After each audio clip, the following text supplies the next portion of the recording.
तुझे सदके में खुदा खल की कायनात आई।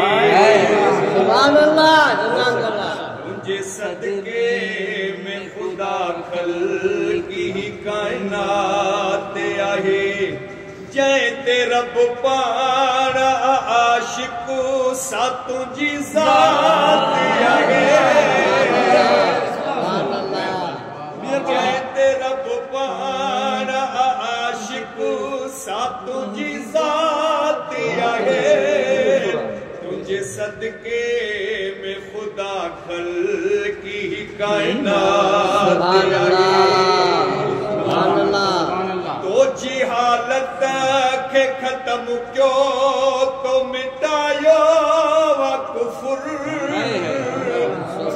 तो जी हालत के खत्म क्यों तो मिटायो वा कुफर। तोई बख्शी दीन इस्लाम के सौगात। तोई बख्शी दीन इस्लाम के सौगात आए। तुझे सदके में खुदा खल की कायनात आई। या नबी तो जे करम सा तो हले सारो जहां। या नबी तो जे करम सा तो हले सारो जहां। तुझे नजरे करम सबा की निहुरात। तुझे ही नसीर करम सबा की निहुरात आई। तुझे सदके में खुदा कल की कायनात आई। तू ही शाफिए महशर तू आहिसा किए कौसर। तू ही शाफिए महशर तू आहिसा किए कौसर। तुझे सदके में इथियणी पंहिंजी निजात आई। तुझे सदके में खुदा खल की कायनात आहे। खुदा अवात क्यों नासिल पंहिंजो कलाम आहे। खुदा अवात क्यों नासिल पंहिंजो कलाम आहे। तुझे ईशान में कुरान जी आयात आई।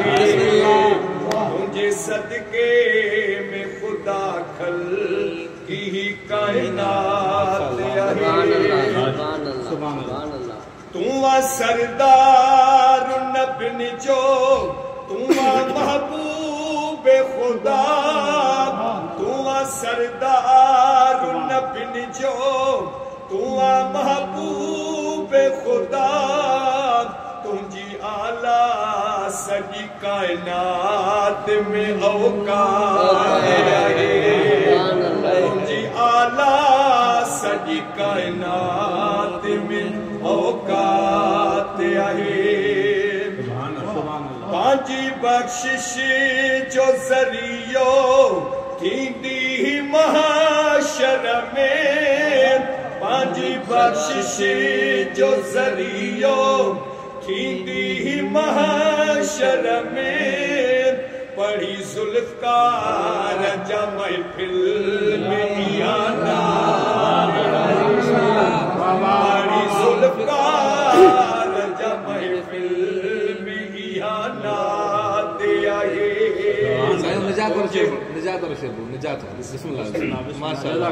रसूल खुदा पाक ज़ात के बुलंद सलवात।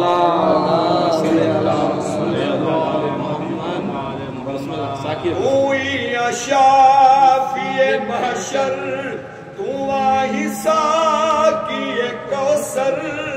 तू शाफिए महशर तू आहिसा किए कौसर।